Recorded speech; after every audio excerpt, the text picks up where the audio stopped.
নমস্কার বন্ধুরা, বাঙালি share market YouTube চ্যানেলে আপনাদের স্বাগতম। এখন যে টপিকটা নিয়ে আলোচনা করব, এই টপিকে অলরেডি আমি একটা ভিডিও বানিয়েছিলাম। একদম সেম কন্টেন্ট, সেম টপিক নিয়ে আমি এই ভিডিওটা বানাচ্ছি। তবে প্রথম যে ভিডিওটা বানিয়েছিলাম সেটা আমি এমএস ওয়ার্ডের ওপর টাইপ করে ভিডিওটা বানিয়েছিলাম। তো সেক্ষেত্রে অনেকের ক্ষেত্রে অনেকে কমপ্লেন করেছেন বা বলেছেন আমার ফ্রেন্ডসরা যে কিছু কিছু কন্টেন্ট ব্লার আসছে এবং বুঝতে সেন্টেন্সগুলো দেখতে বা বুঝতে অসুবিধা হচ্ছে। তো সেক্ষেত্রে তারা রিকোয়েস্ট করেছিলেন যে ওই ভিডিওটা একটু মডিফাই করে, ডিজাইনিং করে, ভালো করে ভিডিওটা উপস্থাপনা করার কথা রিকোয়েস্ট করেছিল। তো সেক্ষেত্রে সেই টপিকের উপর তাই আমি এই আজকের আলোচনা। আমাদের চ্যানেলের টপিক বাঙালি investment, share market, mutual fund, insurance. আমাদের ইউটিউব চ্যানেল তো আপনারা জানেন। আমাদের বাঙালি শেয়ার মার্কেটের ওয়েবসাইট আছে www.bangaliinvestment.com। আমাদের ইমেল আইডি info@bangaliinvestment.com। আজকের বিষয় আগের যে টপিকটা ছিল প্রায় একই। আগের টপিকটা ছিল সংক্ষেপে শেয়ার মার্কেটের সম্পূর্ণ ধারণা। আজকের টপিকটা জাস্ট একটু সাবজেক্টটা চেঞ্জ হয়েছে, সংক্ষেপে শেয়ার মার্কেট সমগ্র ধারণা। অ্যাকচুয়ালি পুরো প্রায় একই সমান, এভরিথিং ইজ সেম। আমাদের মোবাইল নাম্বার, হোয়াটসঅ্যাপ আছে। ডিম্যাট অ্যাকাউন্ট ওপেন করতে হলে বা কোনো সাজেশন বা অ্যাডভাইসের যদি প্রয়োজন মনে করেন, প্লিজ কন্ট্যাক্ট আস। তো আমাদের আলোচনা শুরু করা যাক। সেকেন্ড পেজে আমরা যেটা দেখতে পাচ্ছি যে ডিসক্লেমার আছে, স্টক মার্কেটে ইনভেস্টমেন্ট যে রিস্ক, সে ডিসক্লেমার মিউচুয়াল ফান্ডে ইনভেস্টমেন্ট আর subject to market is, please read it. Share মার্কেটে আজকের যে বিষয়টা আমি বললাম একদম বিগিনারদের জন্য, যারা শেয়ার মার্কেটে নতুন ঢুকেছেন, একদম নতুন বা নতুন অ্যাকাউন্ট খুলেছেন বা খুলবো ভাবছেন, কিন্তু কিভাবে খুলবো, শেয়ার মার্কেট কি, হোয়াট ইজ ডিম্যাট অ্যাকাউন্ট, কিছুই জানেন না। তো তাদের জন্য এই ভিডিওটা। প্রথমে আমাকে জানতে হবে ডিম্যাট অ্যাকাউন্ট বা ট্রেডিং অ্যাকাউন্ট কী।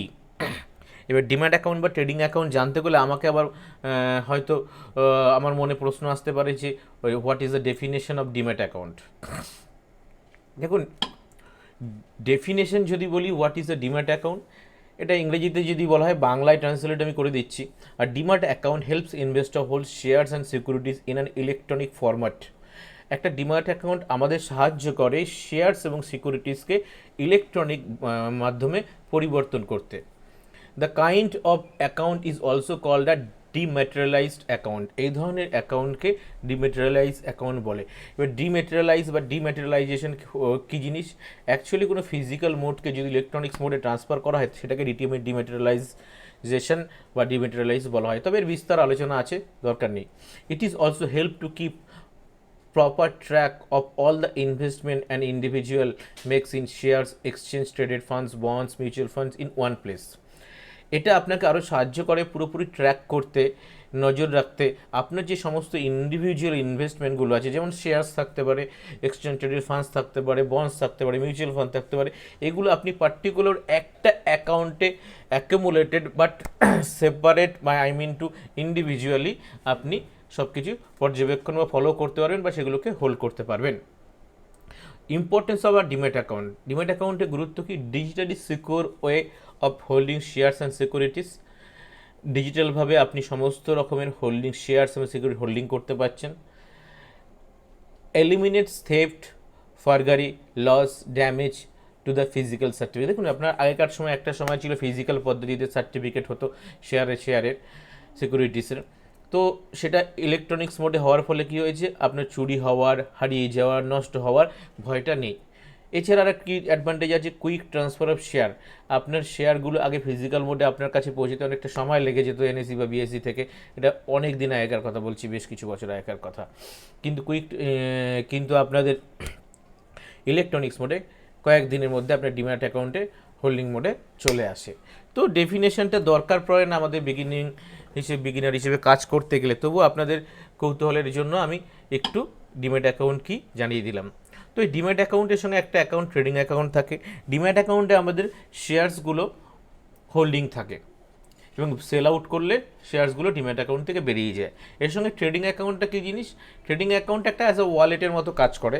ধরুন, আপনি যে ফান্ডটা ভরবেন, ফান্ডটা আপনার ট্রেডিং অ্যাকাউন্টে গিয়ে ডিপোজিট হবে এবং ওখান থেকে বাই করলে ওখান থেকে রিডিউস হবে বা কেটে নেবে। এবং সেল করলে ওখানে এসে ফান্ডটা জমা হবে, ওখান থেকে উইথড্রল করতে পারবেন, এবং বাইং সেলিং সব ট্রেডিং অ্যাকাউন্টের মাধ্যমে হয়ে থাকে। তো এই ডিম্যাট অ্যাকাউন্ট, ট্রেডিং অ্যাকাউন্ট, আপনি বলতে পারেন ব্যাংকে যেমন সেভিংস কারেন্ট অ্যাকাউন্ট থাকে সেরকমই একটা অ্যাকাউন্ট। এরও ওপেনিং চার্জেস এখন বেশিরভাগ ব্রোকারেজ ফার্মে নেই বললেই চলে, ওপেনিং চার্জেস নেয় না, কিছু কিছু ব্যাংকস বা ব্রোকিং ফার্ম নিয়ে নিতে পারে, অল্প কিছু হয়তো নেয়। এএমসি চার্জ কম্পিটিশন মার্কেটে এখন বেশিরভাগ ক্ষেত্রেই ব্রোকিং ফার্ম বা ব্যাংক বলুন হয়তো 1 বছরে এএমসি চার্জ ফ্রি দিচ্ছে। AMC that's mean annual maintenance charge, বাৎসরিক যে চার্জটা হয়, দ্বিতীয় বছর থেকে চার্জটা অ্যাপ্লাই হয়। যেমন অ্যাঞ্জেলের আছে 240 টাকা প্লাস জিএসটি অ্যানুয়ালি। অনেক সময় লাইফ টাইমে একবারে করে নেওয়া যায় একটা পার্টিকুলার চার্জের মাধ্যমে। তো এই ডিমেট অ্যাকাউন্ট, এবার কথা আমাদের প্রশ্ন আছে ডিমেট অ্যাকাউন্টের সিকিউরিটি কি? ডিমেট অ্যাকাউন্টের সিকিউরিটি হচ্ছে এই ডিমেট অ্যাকাউন্ট কাদের কাছে আপনি ওপেন করতে পারবেন? এক হচ্ছে সেবি রেজিস্টার্ড ব্রোকারের কাছে, 2 নম্বর হচ্ছে ন্যাশনালাইজ ব্যাংকের কাছে। ন্যাশনালাইজ ব্যাংক মানে এক্সাম্পল আপনি বুঝতেই পাচ্ছেন কী ধরনের কোন কোন ব্যাংক আছে। এবার আমি এখানে একটা 95% আর 5% দিয়েছি, এটা পুরোপুরি personally my point of view, এটা কোনো পার্টিকুলার অফিসিয়াল ডেটা নয়। এই যে 95% আমার মতে এখন যে ডিম্যাট অ্যাকাউন্ট হয় ভারতবর্ষে প্রতিদিনের বা লাস্ট কয়েক বছর হিসেব যদি ধরা হয়, ইন মাই পয়েন্ট অফ, এটা পুরোপুরি আমার মতামত, মাই পয়েন্ট অফ ভিউ, বেশিরভাগ 95% অ্যাকাউন্টই ডিম্যাট অ্যাকাউন্টই দেখা যায় ব্রোকারদের কাছে হয়, এবং 5% সেটা ন্যাশনাল ব্যাংকের কাছে হয়। একটা সময় হতো ব্যাংকে প্রচুর ডিম্যাট অ্যাকাউন্ট হতো, কিন্তু এখন দেখা যায়, যেটা আমার ক্লায়েন্টরা আমাদের কাছে বলেছে বা যারা অ্যাকাউন্ট খুলেছে তারা বলেছে, তাদের কাছ থেকে যে রিপোর্ট পেয়েছি, ব্যাংক অনেক ক্ষেত্রে ওপেনিং চার্জেস নিয়ে থাকে, অনেক ক্ষেত্রে এএমসি চার্জেস বেশি থাকে। তাদের সবথেকে বড় প্রবলেম হচ্ছে সার্ভিস, গাইডেন্স, এই জিনিসগুলো বা ট্রেনিং, এগুলো ব্যাংক প্রোভাইড করে না, যেহেতু তাদের আদার্স কাজ আছে, loan sector, you can say savings account, current account etcetera. তো যার ফলে ওরা এই দিকে এই সার্ভিসগুলো প্রোভাইড করতে পারে না। তো সেক্ষেত্রে ব্রোকিং ফার্ম যেহেতু তাদের মেন কাজই এটা, তো তারা এই সার্ভিসগুলো প্রোভাইড করে, তাই ক্লায়েন্টের ঝুঁকিও এখন ব্রোকারদের কাছে বেড়ে গেছে। এবং সেক্ষেত্রে আমিও বলবো choose always a broker to get a proper service. এবার একটা প্রশ্ন আসছে, এই SEBI registered broker, nationalise bank, actually এরা কিন্তু মাধ্যম অ্যাকাউন্টটা খোলার, অ্যাকচুয়ালি না সেবি রেজিস্টার্ড ব্রোকারের কাছে অ্যাকাউন্টটা থাকছে, না ন্যাশনালাইজ ব্যাংকে অ্যাকাউন্টটা হচ্ছে এনএসডিএল অথবা সিডিএসএল এর কাছে। এবার এনএসডিএল সিডিএসএল কি? এনএসডিএল সিডিএসএল হচ্ছে ডিপোজিটারি পার্টিসিপেন্ট, এটা একটা কেন্দ্রীয় সংস্থা বলতে পারেন, এটা ডিপোজিটারি পার্টিসিপেন্ট। এবার এই দুটো বিষয় নিয়ে বিস্তর আলোচনা করা যেতেই পারে পরে। CDSL full form central depository services limited. CDSL এর শেয়ার এখন লাস্ট 2 বছরে প্রচুর গ্রো করেছে। NSDL national securities depository limited. তো এই যে ডিপোজিটরি পার্টিসিপেট এনএসডিএল সিডিএসএল, এবার আপনাদের মনে একটা প্রশ্ন আসতে পারে যে এনএসডিএল সিডিএসএল এর নাম তো অনেকে, যারা বিশেষ করে আমি কাদের কথা বলছি মনে রাখবেন, একদম বিগিনার, যারা হয়তো মার্কেটে ঢুকবেন মনে করছেন বা কেবল ঢুকেছেন, তাদের জন্য বলছি যে এনএসডিএল সিডিএসএল এর নাম তো শুনিনি। দেখবেন প্যান কার্ড যে সঙ্গে যখন আপনি করেছেন, প্যান কার্ডের সঙ্গে বেশিরভাগ অনেকের প্যান কার্ডের ক্ষেত্রে প্যান কার্ডের ডকুমেন্টসের সঙ্গে আপনি দেখবেন যে ডকুমেন্টস থেকে সেটা এনএসডিএল থেকে এসছে। তো এটা জাস্ট আমি আইডেন্টিফাই করার জন্য বললাম কথাটা। তো এই এনএসডিএল সিডিএসএল এ গিয়ে কিন্তু অ্যাকাউন্টটা হয়, তো অ্যাকাউন্টটা সে ব্রোকারের কাছে হচ্ছে না, আসলে এদের মাধ্যমে খোলা হচ্ছে। আসল ডিপোজিটরি পার্টিসিপেন্ট হচ্ছে এনএসডিএল সিডিএসএল। তাহলে সেক্ষেত্রে, আর এটা কেন্দ্রীয় সংস্থা বলতে পারেন একরকম, তো সেক্ষেত্রে আপনার অ্যাকাউন্টের সিকিউরিটি নিয়ে কোনো চিন্তা করার প্রয়োজনই পড়ে না, কোনো চিন্তা করার প্রয়োজন পড়ে না। এবং সমস্ত কিছুর ওপর আমাদের সেবি, যাকে আমরা securities and exchange board of India বলি, কন্ট্রোল থাকে। তো এবার ভাবছেন, অনেক সময় আমাদের মনে প্রশ্ন থাকে, ধরুন সাপোজ যে আমি একটা ডিম্যাট অ্যাকাউন্ট খুললাম, আমি যে ব্রোকারের কাছে অ্যাকাউন্ট খুললাম সে ব্রোকার ব্যবসা বন্ধ করে দিল, বা সে ব্রোকারে মারা গেল, সরি টু সে, বাট মারা গেল সে তখন সেক্ষেত্রে আমার অ্যাকাউন্টের কী হবে? বা আমি যেই কোম্পানিতে অ্যাকাউন্টটা ব্রোকারের কাছে করেছি, ব্রোকিং ফার্ম কোনো কারণে সেবি কোনো ইলিগাল কাজের জন্য তাকে বয়ান করে দিয়েছে। কারণ হয়েছে এরকম, কিছুদিন আগেই কার্বি বলে একটা কোম্পানি ছিল, হয়তো নাম শুনেছেন আপনারা, তাকে তার কিছু ইলিগাল অ্যাক্টিভিটির জন্য ব্যান করেছে। তো সেক্ষেত্রে কোনো দুশ্চিন্তা বা টেনশনের কিছু বিষয় নয়। যেমন আমার কাছে একজন ক্লায়েন্ট ছিলেন, তো ভদ্রলোক আমার কাছে এলেন, তো বললেন তিনি 1998-এ সম্ভবত তিনি একটা অ্যাকাউন্ট খুলেছিলেন কার্ভিতে, কলকাতায়। তিনি সরকারি চাকরি করতেন, গেটের অফিসার ছিলেন ভদ্রলোক। তো তিনি অ্যাকাউন্ট খুলে তখনকার সময় 40,000 টাকার মতো ইনভেস্ট করেছিলেন, এবং 5,000 টাকা আমার মনে আছে রিলায়েন্স ইন্ডাস্ট্রি শেয়ার কিনেছিলেন, এবং আদার্স শেয়ার কিনেছিলেন। তো ভদ্রলোকের বয়স এখন 70+। তো আমার কাছে একদিন আসার পরে তো আমি ওনাকে সাজেস্ট কী কী করতে হবে বলে দিলাম। কার্ভি অফিস চালু ছিল, কিন্তু সমস্ত অ্যাক্টিভিটি বন্ধ ছিল। তো আমি তাকে সে আমাদের অ্যাঞ্জেলে একটা অ্যাকাউন্ট খোলে। অ্যাকাউন্ট খোলার পরে আমি তাকে গাইড করি, গাইড প্রোভাইড, সমস্ত পেপারস রেডি করে দিই কী কী করতে হবে, এবং সে কার্ভির অফিসে গিয়ে জমা দেয়, এবং অটোমেটিক্যালি কিছুদিনের মধ্যে, 1-1.5 মাসের মধ্যে সমস্ত শেয়ার ট্রান্সফার হয়ে তার অ্যাঞ্জেলের অ্যাকাউন্টে চলে আসে। তো কার্ভি বন্ধ হয়েছে, তার জন্য কিন্তু আপনার ডিম্যাট অ্যাকাউন্টের কোনো প্রবলেম নেই। আপনার ব্রোকারের কিছু যে ব্রোকার ব্যবসা বন্ধ করে দিক, তাতে আপনার ডিম্যাট অ্যাকাউন্টে আপনার লক্ষ লক্ষ কোটি কোটি টাকার শেয়ার থাকলেও আপনার ইনভেস্টমেন্টের কোনো প্রবলেম নেই বা কোনো ভয় নেই। তাই আপনি ডিম্যাট অ্যাকাউন্টে অবশ্যই ইনভেস্ট করতে পারেন সিকিউরলি। হ্যাঁ, প্রফিট অ্যান্ড লস আলাদা ম্যাটার, সেটা আলাদা ব্যাপার, সেটা আপনার ইনভেস্টিং স্ট্র্যাটেজি নলেজের উপর ডিপেন্ড করবে, সেটা আলাদা ব্যাপার। কিন্তু ডিম্যাট বা ট্রেডিং অ্যাকাউন্ট থেকে কোনো চিটিং প্রসেস বা হারিয়ে যাওয়া, লস হয়ে যাওয়া, বন্ধ হয়ে যাওয়া, এসব কোনো প্রসিডিওর সম্ভব নয়। তো এই হচ্ছে ডিম্যাট অ্যাকাউন্ট। তো এক কথা ডিম্যাট অ্যাকাউন্টের সিকিউরিটি সম্পর্কে আমি আপনি যতগুলো জিরো লাগিয়ে পার্সেন্টেজ দেবেন ততটাই আমি বলবো সিকিউর। তো আমরা ডিম্যাট অ্যাকাউন্ট সম্পর্কে বুঝলাম। এবার আমরা আসবো ডিম্যাট অ্যাকাউন্ট আসার পরে যে আমরা যে শেয়ার মার্কেটে আসছি, আমরা শেয়ার মার্কেটে আসার আগে আমরা জানি শেয়ার মার্কেটে আমরা শেয়ার স্টক ইকুইটি আমরা কার্সারে দেখতে পাচ্ছেন শেয়ার স্টক ইকুইটি। এই শেয়ার স্টক ইকুইটির যখন অ্যাকচুয়ালি জন্ম হয়, এই শেয়ার বা স্টক বা ইকুইটির সময় কিন্তু তার নাম থাকে অ্যাকচুয়ালি আইপিও। কি? IPO initial public offering. আমার কথা যদি সংক্ষেপে এক কথায় উত্তর দিই, আইপিও হচ্ছে distribute or sales of ownership. কেমনভাবে? সাপোজ ধরুন আমি একটা উদাহরণ দিয়েছি, আগের ভিডিওতে দিয়েছিলাম, ব্রিটানিয়া বিস্কুট কোম্পানি একজন মালিক ছিলেন। সে হয়তো কোনো একটা পার্টিকুলারলি স্টেটে একটা বড় কারখানা করে সে ব্যবসা করছেন, বেশ কয়েক বছর ধরে, বহু বছর ধরে ব্যবসা করছেন, 10-20 বছর ধরে হয়তো ব্যবসা করছেন, ভালো টাকা প্রফিট করছেন, আইটি ফাইল করছেন, সমস্ত ডকুমেন্টস তার ওকে। এবং সে একটা সময় গিয়ে ঠিক করলো যে আমার ব্যবসা যখন এত সুন্দর চলছে, আমি সারা ভারতবর্ষ জুড়ে ব্যবসা করব। এবং তখন সে সমস্ত ক্যালকুলেশন তার অ্যাকাউন্টেন্টের দিয়ে, তার যেসব লোক আছে কোয়ালিফাইড, তাদের দিয়ে হিসেব করে দেখলো যে সারা ভারতবর্ষে ব্যবসা করতে গেলে সমস্ত স্টেটে কারখানা খুলতে হবে, সমস্ত স্টেটে কারখানা খুলতে গেলে, জেলায় ডিস্ট্রিক্টে কারখানা খুলতে গেলে, এবং প্রচুর ম্যান পাওয়ার লাগবে, র মেটেরিয়ালস লাগবে। তো টোটাল কস্ট সেই হিসেব করে দেখলো সাপোজ 50,000 crore। এই 50,000 crore তার টোটাল লাগবে। এবার কথা, সে কোথায় যাবে? এই 50,000 crore লাগবে ঠিক করলো, তো কখন সে চলে যাবে? সেবির কাছে চলে যাবে। সেবির কাছে এইখানে দেখতে পাচ্ছেন সেবি, আমার কার্সারের দিকে তাকলে দেখতে পাবেন SEBI, securities and exchange board of India.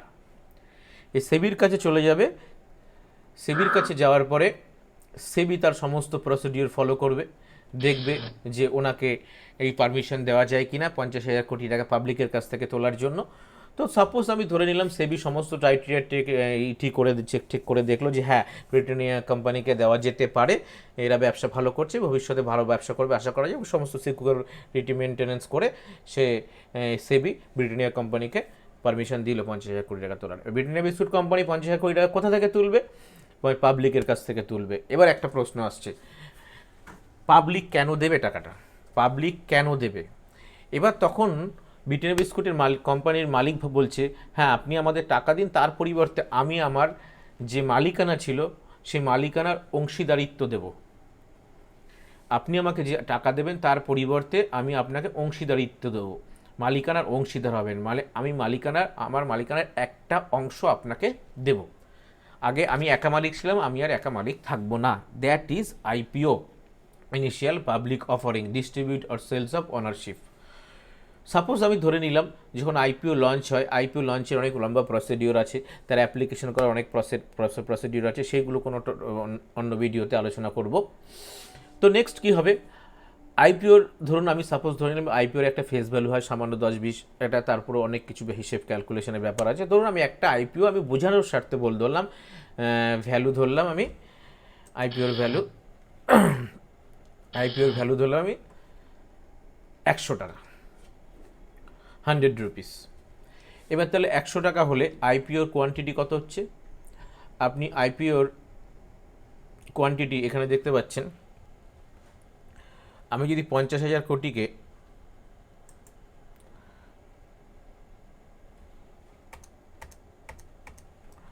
যদি 100 দিয়ে ভাগ করি, 50,000 কোটিকে যদি আমি 100 দিয়ে ভাগ করি, হয়তো 50 লক্ষ আইপিও বেরোবে, 50 লক্ষ আইপিও বেরোবে।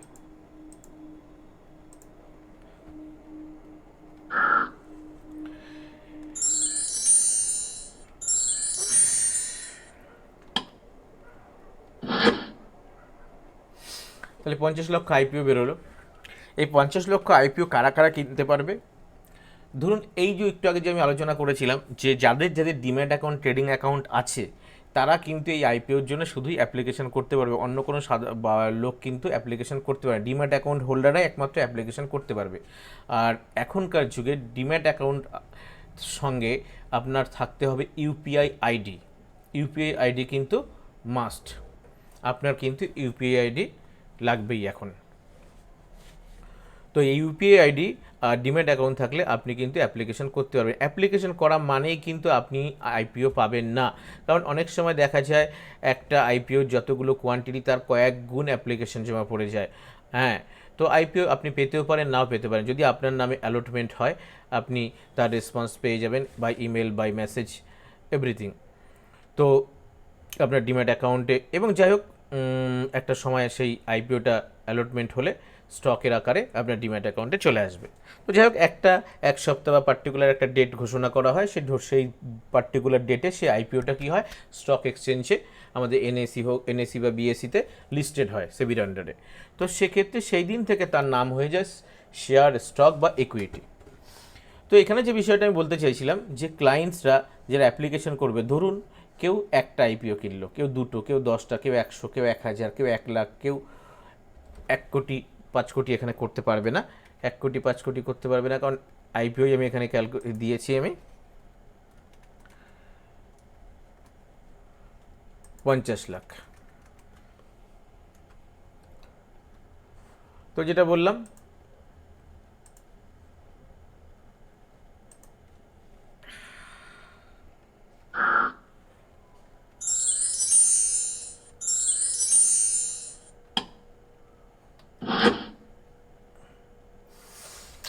তো যে যার মতো আইপিওর অ্যাপ্লিকেশন করলো, মনে করলাম যারা আইপিও অ্যাপ্লিকেশন করেছে তারা প্রত্যেকে আইপিও পেয়ে গেল।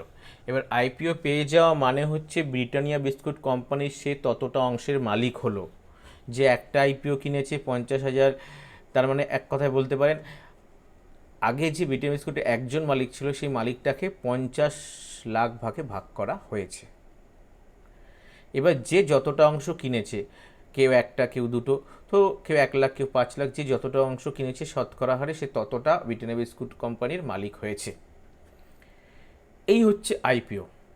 এবার দেখা যায় যাদের কাছে আইপিও পরিমাণ বেশি থাকে 20%, তারা বোর্ড অফ ডিরেক্টরসের মধ্যে চলে যায়। কারো কাছে যদি 50%, 40% আইপিও থাকে, তার ম্যানেজিং ডিরেক্টর বা এটসেট্রা পদে থাকে। তো সেগুলো অনেক বিস্তার আলোচনা আছে, সেগুলো নিয়ে পরে এক সময় আলোচনা করব। তো আমরা বুঝলাম শেয়ার, স্টক, ইকুইটি। এবার যেদিনকে লিস্টেড হলো মার্কেটে, সেই মার্কেটে লিস্টেড হওয়ার পর থেকে তার নাম হয়ে গেল শেয়ার, স্টক, ইকুইটি। এবার কথাটা হচ্ছে, ধরুন আমি আইপিও কিনেছি, আমি 100 পিস আইপিও কিনেছি ব্রিটানিয়া বিস্কুটের।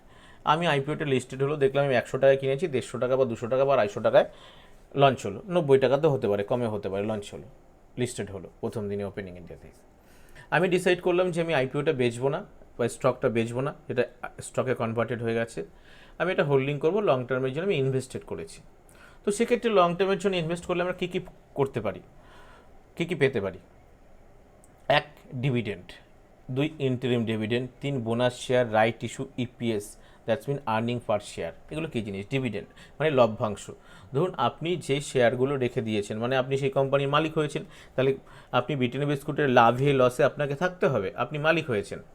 তো সেক্ষেত্রে আপনি ছোটো বড়ো মালিক হতে পারেন, সেটা আলাদা বিষয়।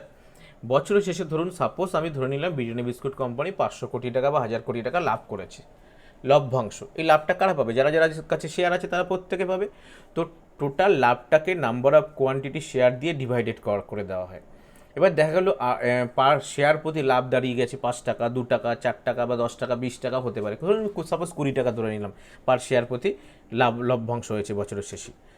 তাহলে আপনার একটা শেয়ার থাকলে আপনার সেভিংস অ্যাকাউন্টে 20 টাকা ঢুকে যাবে, কারো দুটো থাকলে 40 টাকা ঢুকে যাবে, কারো যদি 1 লাখ থাকে ইন্টু 20 লাখ টাকা ঢুকে যাবে, কারো 5 লাখ থাকলে ইন্টু 1 কোটি টাকা ঢুকে যাবে। তো সাপোজ এইভাবে যার যে কটা শেয়ার আছে সেই অনুপাতে ওই লভ্যাংশটাকে আনুপাতিক হারে সমানভাগে ভাগ করে দেওয়া হবে।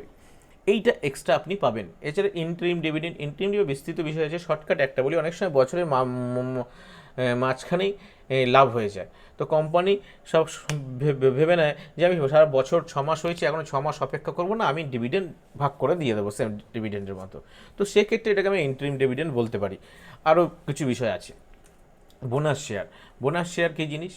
ধরুন কোনো এক বছর লাভ হয়েছে অনেক বেশি, কোম্পানি ভাবলো না আমার অ্যাসেটের পরিমাণও বাড়াবো, আর আমি ক্যাশ না দিয়ে আমি 1:1 বা 1:2 বা 1:half এইভাবে আমি একটা শেয়ার দিয়ে দেবো। ধরুন আপনার কাছে 100 শেয়ার আছে, company 1:1 share dividend bonus share দিল, আপনার অ্যাকাউন্টে ডিম্যাট অ্যাকাউন্টে দেখা যাবে যে 200 শেয়ার হয়ে গেল, আপনি 100 শেয়ার পুরোপুরি ফ্রিতে পেলো। এতে কী হলো? যার শেয়ার বা টাকার দরকার, ক্যাশ নগদ টাকা, সে মার্কেটে শেয়ার বিক্রি করে টাকা নিয়ে নিল। কিন্তু দেখা যাচ্ছে অনেকের ক্ষেত্রে শেয়ার হোল্ডিং করে এতে কোম্পানির অ্যাসেটও বাড়লো, অথচ ডিভিডেন্ড লভ্যাংশ মালিকদের ফেরতও দিয়ে দেওয়া হলো। তো এইটা একটা বিষয়। রাইট ইস্যু কি?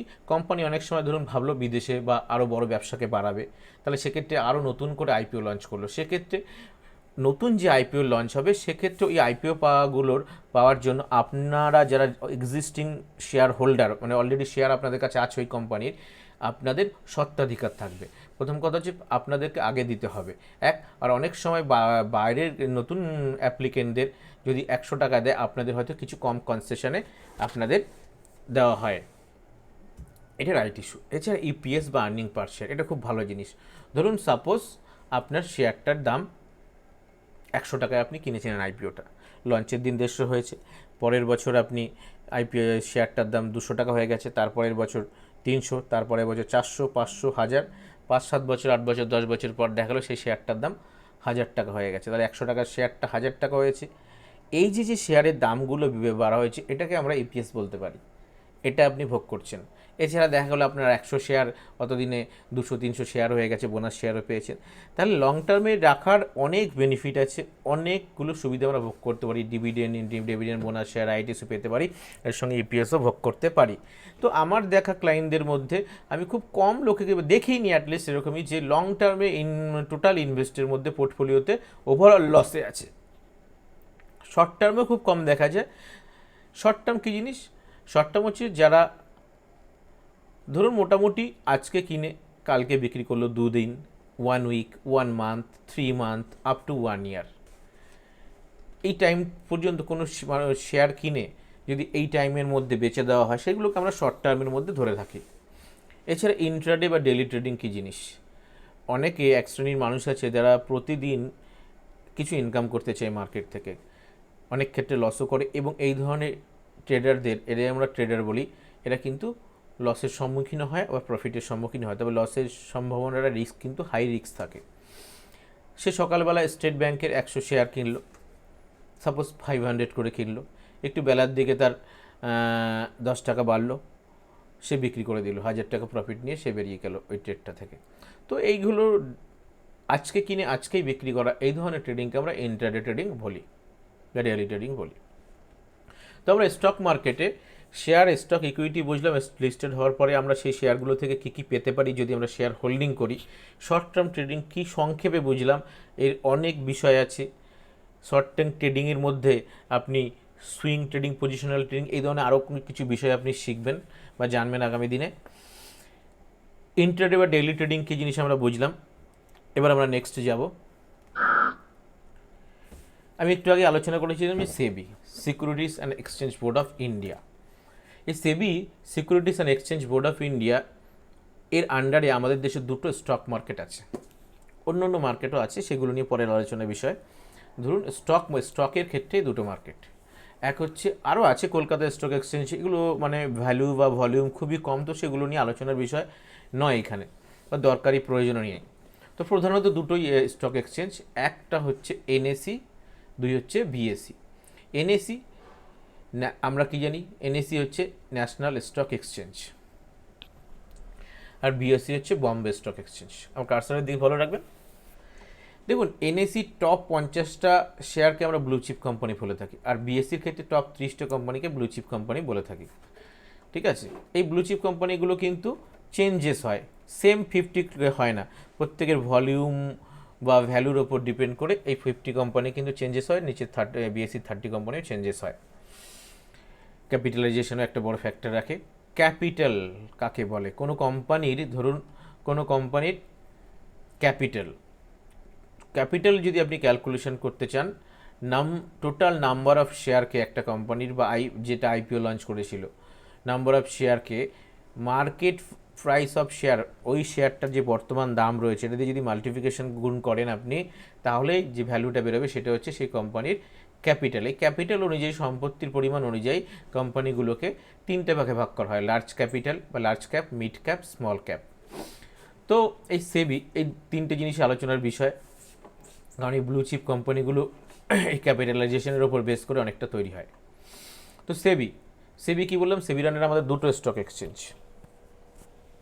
সেবির আন্ডারে আমাদের দুটো স্টক এক্সচেঞ্জ, একটা হচ্ছে ন্যাশনাল স্টক এক্সচেঞ্জ আর একটা হচ্ছে বম্বে স্টক এক্সচেঞ্জ। তো ন্যাশনাল স্টক এক্সচেঞ্জ আমি বলেছি, ন্যাশনাল স্টক এক্সচেঞ্জ কী করেছে, তার আন্ডারে প্রায় ধরুন আনুমানিক কোম্পানি আছে প্রায় 1600-1700, অ্যাপ্রক্স 1600 প্লাস কোম্পানি আছে, অ্যাপ্রক্স 1600 প্লাস কোম্পানি আছে। ঠিক আছে, এবং বিএসসির আন্ডারে প্রায় 4500 প্লাস কোম্পানি আছে, 4500 প্লাস কোম্পানি আছে। তো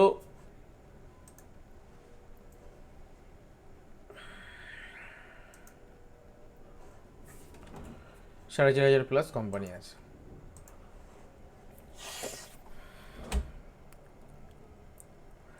তো আমরা দেখতে পাচ্ছি যে এনএসির টপ 50টা কোম্পানিকে বেছে,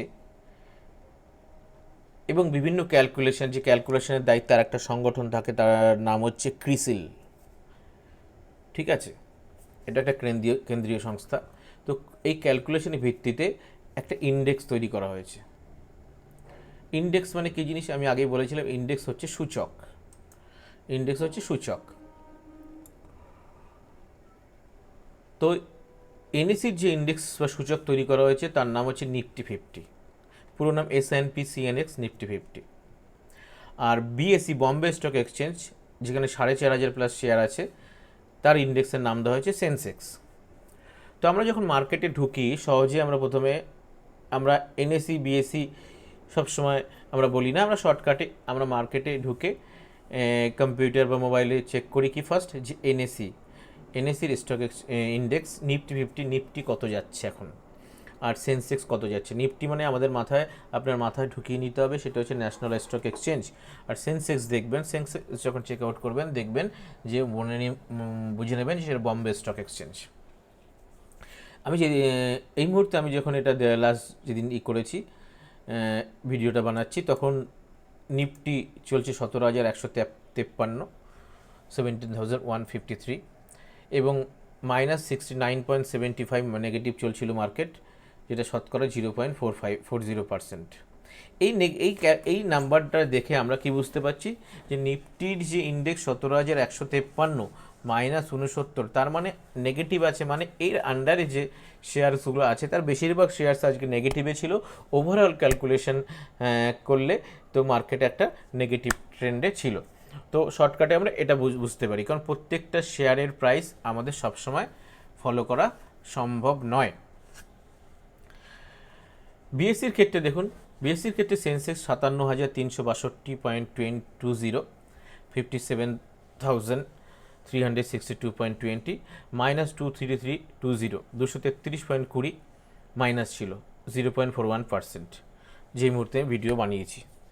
তো সেন্সেক্স অবভিয়াসলি নেগেটিভ ছিল, তাহলে সেন্সেক্সের আন্ডারও বেশিরভাগ শেয়ারগুলো আজ নেগেটিভ ছিল। ওভারঅল এনএসসি এবং বিএসসি মার্কেট নেগেটিভ ছিল, তার ইন্ডেক্সগুলো দেখেই আমরা বুঝতে পারছি।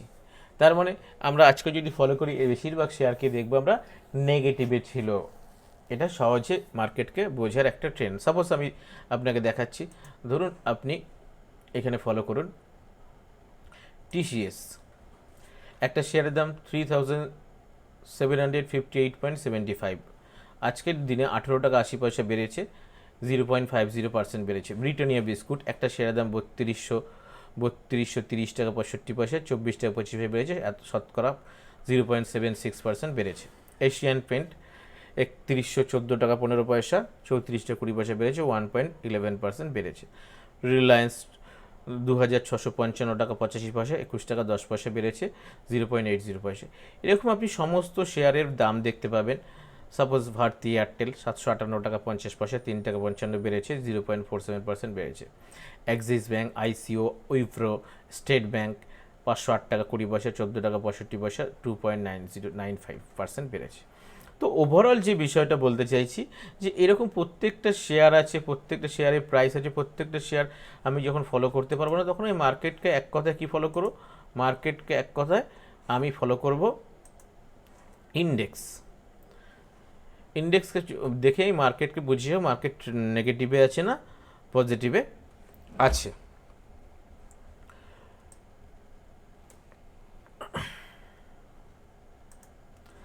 তাহলে মোটামুটি আমরা বুঝলাম এনএসসি কি, বিএসসি কি। নেক্সট যে বিষয়টা সেটা হচ্ছে ক্যাশ মার্কেট সম্পর্কে জানবো। আমাদের দেশে আমরা 4টে মার্কেটে সাধারণত কাজ করে থাকি, তার মধ্যে প্রধান মার্কেট হচ্ছে ক্যাশ মার্কেট। প্রধান মার্কেট হচ্ছে ক্যাশ মার্কেট। ক্যাশ মার্কেটটা কী ধরনের মার্কেট? যেই মার্কেটে আমরা অ্যাসেটের ওপর কেনাবেচা করি। অ্যাসেট বলতে কি? শেয়ার, স্টক, ইকুইটি, এটা একটা অ্যাসেট। যেমন জমি, বাড়ি, ফ্ল্যাট সম্পত্তি হয়, এটাকে আপনি সম্পত্তি বলতে পারেন। কারণ আপনি স্টক কিনে আপনার আপনার ইচ্ছে মতো হোল্ডিং করতে পারেন, আপনি যতদিন ইচ্ছে কিনে আপনার ডিম্যাট অ্যাকাউন্টে রেখে দিতে পারেন। তো সেক্ষেত্রে তাই এটাকে আমরা অ্যাসেট বেস মার্কেট বলতে পারি। এই মার্কেটটা সকাল 9টা 15-তে খোলে, দুপুর 3টে 30-এ এক্স্যাক্ট বন্ধ হয়ে যায়। সকাল 9টা থেকে 9টা 15, এই 15 মিনিটকে প্রি ওপেনিং মার্কেট বলে। অ্যাকচুয়ালি 9টায় খোলে, 9টা থেকে 9টা 15 প্রি ওপেনিং মার্কেট। আবার ঠিক আমরা জানি 3টে 30-এ বন্ধ হয়, 3টে 30 থেকে 3টে 10 মিনিট খোলা থাকে, সেটা পোস্ট ক্লোজিং মার্কেট বলে। এই প্রি মার্কেট, পোস্ট মার্কেটে কিন্তু আমাদের সাধারণ ট্রেডারদের কোনো কাজ নেই। এখানে বিভিন্ন প্রি এবং পোস্ট অর্ডারগুলো অ্যাডজাস্টমেন্ট হয়, অনেক কিছু বিষয় আছে। তো আমাদের ট্রেডিং টাইম হচ্ছে 9টা 15 থেকে 3টে 30। আমি এই 4টে মার্কেটের জাস্ট আইডেন্টিফাই করাবো, এই মার্কেটে কীভাবে ট্রেড করবো বা কী করবো এইসব বিষয়ে কিছুই আলোচনা করবো না, কোনো মার্কেটের ডিটেলসে যাব না। জাস্ট আমি কি বললাম, মার্কেট সম্পর্কে একটা বেসিক কনসেপ্ট দেওয়াটা এই ভিডিওটার প্রথম উদ্দেশ্য। তো সেটাই আমি জাস্ট আইডেন্টিফাইং করানোটাই কাজ। দেখুন, সেকেন্ড মার্কেট হচ্ছে আমাদের future and option market. Future and option market প্রথম যে মার্কেটটা আমরা দেখলাম, ক্যাশ মার্কেট, ইকুইটি মার্কেট বা ক্যাপিটাল মার্কেট, এই মার্কেটকে বেস করে একটা মার্কেট তৈরি করা হয়েছে যেটা ফিউচার অ্যান্ড অপশন মার্কেট, এবং এই মার্কেটের ভলিউম দিনে দিন বেড়েই চলেছে। ঠিক আছে, ট্রেডিংয়ের উদ্দেশ্যে বিশেষ করে এই মার্কেটে ইনভেস্ট বলে আমার মতে কিছু হয় না, in my point of view only. ঠিক আছে, জাস্ট ট্রেডিংই হয়। এই মার্কেটে কী কেনা বেচা হয়? কন্ট্রাক্ট বা চুক্তির কেনা বেচা হয়। কন্ট্রাক্টগুলো কীরকম হয়? আপনি এখানে আবার দুটো মার্কেট আছে, ফিউচার অ্যান্ড অপশন। ফিউচার এবং ফিউচার মার্কেটে পুরোপুরি মান্থলি কন্ট্রাক্ট হয় এবং প্রত্যেকটা কন্ট্রাক্ট সাধারণত last Thursday of the every month expiry হয়। আর অপশনের ক্ষেত্রে ইন্ডেক্সের কিছু কেনাবেচা, ইন্ডেক্সের প্রধান ইন্ডেক্স যে দুটো কেনাবেচা হয় সেটা হচ্ছে নিফটি 50 এবং ব্যাঙ্ক নিফটি। যারা ফিন নিফটি আছে ওগুলোতে এখনও ভলিউম সেরকম নেই, তো আপনি নিফটি ব্যাঙ্ক নিফটি শুধু ওতে কাজ করতে পারেন। নিফটি ব্যাঙ্ক নিফটি এই দুটো ইন্ডেক্সের কিন্তু উইকলি কন্ট্রাক্ট আছে, যেটা প্রত্যেক বৃহস্পতিবার বা এভরি থার্সডে এক্সপায়ার হয়। তো এক্সপায়ার কীভাবে কাজ করতে হয় ফিউচার অ্যান্ড অপশন মার্কেট, সেগুলো পরের আলোচনা করা যাক। আমি জাস্ট আইডেন্টিফাই করাচ্ছি আমাদের দেশে কোন কোন মার্কেটগুলোতে কাজ করা হচ্ছে, রিপিট এগেইন। তো আর অপশন মার্কেটে যে স্টক, ধরুন স্টেট ব্যাঙ্ক বা আদার্স যে কোনো স্টকের যে উপর যে অপশানে কাজ হয় সেই কন্ট্রাক্টগুলো কিন্তু 1 মাসের হয়। ফিউচারে এবং অপশানে দুটোর ক্ষেত্রে স্টকের ওপর কন্ট্রাক্ট কিন্তু 1 মাসের হয়। শুধু একমাত্র অপশানের ক্ষেত্রে ইন্ডেক্সের ওপর কাজ করলে সেটা উইকলি এক্সপায়ার হয়। এই মার্কেটের টাইমিং 9টা 15 থেকে 3টে 30 PM পর্যন্ত। ডেরিভেটিভ মার্কেটসের এইখানে দেখুন আমি দুটো ভাগ করেও দিয়েছি এখানে, যে ডেরিভেটিভস মার্কেটে ফিউচার অ্যান্ড অপশান দুটো ভাগে ভাগ হয়, একটা কল অপশন, একটা পুট অপশন। এবং এই কল পুট কীভাবে কাজ হয়, কীভাবে স্ট্রাইক প্রাইস কিনতে হয়, কীভাবে call premium put premium everything পরের ভিডিওগুলোতে অবশ্যই নিয়ে আসবো। নেক্সট 3 নম্বর মার্কেট, আমাদের দেশে যেই মার্কেটে কাজ হয় কমোডিটি মার্কেট। কমোডিটি কথার অর্থ আমরা জানি সাধারণত নিত্য প্রয়োজনীয় জিনিস। কমোডিটি মার্কেটের এক্সচেঞ্জ হচ্ছে প্রধান যে এক্সচেঞ্জ সেটা হচ্ছে MCX আর সেকেন্ড ওয়ান NCD। এই প্রধান দুটো market multi commodity exchange. MCX means and NCDX means full form national commodity and derivative exchange. তো এই মার্কেটে আমি একই কথা বলবো, কন্ট্রাক্ট বেস বা চুক্তিভিত্তিক কাজ হয়। এবং আগে একটা কথা বলতে ভুলে গেছি ফিউচার অ্যান্ড অপশন মার্কেটের ক্ষেত্রেও, যে এই যে কন্ট্রাক্ট আপনি next month, current month, next month এবং পরের মান্থ, আপকামিং টোটাল 3 মান্থের সিঙ্গেল কন্ট্রাক্ট আপনি কিনতে পারেন। বোঝা গেল? তো এগুলো যখন ফিউচার অপশন বা কমোডিটি নিয়ে ভিডিও বানাবো আমি ডিটেলসে আলোচনা করব। তো যেটা বললাম এই কমোডিটি মার্কেটেও ঠিক একই কন্ট্রাক্ট বেসড বা চুক্তি বেসড ফিউচার অপশন মার্কেটের মতোই কাজ হয়, মান্থলি কন্ট্রাক্ট থাকে। তবে এটার ক্ষেত্রে বৃহস্পতিবার ফিক্সড নয়, এগুলোর পার্টিকুলার ডেট ঠিক হয়, ঠিক আছে, আগে থেকে। টাইমিং 9টা থেকে রাত্রি 11:30 পর্যন্ত। কিছুদিন আগে পর্যন্ত 11:55 ছিল, এই 2-4 দিন হয়েছে 11:30 থেকে করা, রাত্রি 11:30 পর্যন্ত করা হয়েছে। এই মার্কেটের প্রোডাক্ট কী জিনিস, gold, silver, copper, lead, nickel, aluminium. তার মানে দেখতে পাচ্ছি সোনা, রূপো, তামা, সীসা, নিকেল, অ্যালুমিনিয়াম এইসব কেনা বেচা। এছাড়াও crude oil, natural gas, palm oil, soya oil, চানা, টারমারিক, তাহলে হলুদ এইসব আরও অনেক প্রোডাক্ট আছে এটসেট্রা। এইসব কিন্তু এই মার্কেটের এইসবের কন্ট্রাক্ট কেনা বেচা হয়। তো এই যে কমোডিটি মার্কেট, এই কমোডিটি মার্কেটের কাজটাও অনেকটাই বা প্রায় পুরোই ফিউচার অপশন মার্কেটের মতোই কাজ হয়।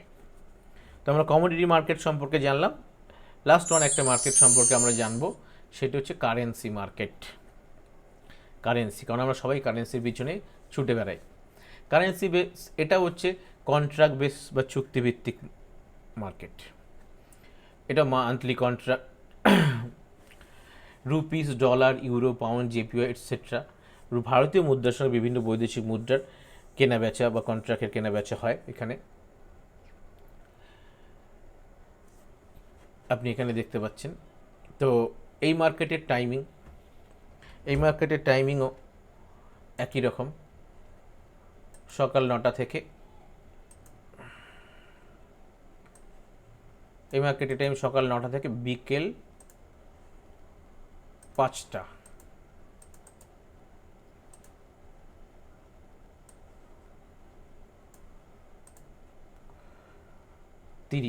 সরি 5টা 30 পর্যন্ত এই মার্কেট খোলা থাকে। বিকেল 5টা 30 পর্যন্ত এই মার্কেট খোলা থাকে। আর কিছু এই মার্কেট সম্পর্কে আলোচনা করব না, তো যে বিষয়টা আলোচনা বললাম আমি, যে আমাদের দেশে এই 4টে মার্কেটে সম্পর্কেই কাজ হয়ে থাকে। আমি জাস্ট এখানে চেষ্টা করেছি শেয়ার মার্কেট কি, ডিম্যাট অ্যাকাউন্ট কি, আইপিও কি, কীভাবে স্টক এক্সচেঞ্জে লিস্ট হওয়ার পর বা long term, short term, intraday trading just কী জিনিস, কীভাবে ট্রেড করতে হবে, এইগুলো বিষয় পরবর্তীকালের বিষয়। তো এইগুলো জানানোর চেষ্টা করেছি। আশা করি আপনাদের ভিডিওটা কাজে লাগবে বা পছন্দ হবে। আমি সেম একটা ভিডিও আগে বানিয়েছিলাম, সেই ভিডিওটাতে কিছু অসুবিধা হচ্ছিল অনেকের বুঝতে, তো বিশেষ করে ওএমএস ওয়ার্ডে করার জন্য, তাই এই ভিডিওটা বানানো। আশা করি আপনাদের লেখাগুলো স্পষ্ট আছে, কথাগুলো বুঝতে পারছেন। ভিডিওটা যদি আপনাদের সত্যিই কাজে আসে তাহলে অবশ্যই আমার চ্যানেলটি সাবস্ক্রাইব করবেন, লাইক করবেন, কমেন্ট করবেন এবং কমেন্টে অবশ্যই জানাবেন how to develop my videos next time. Thank you, ধন্যবাদ।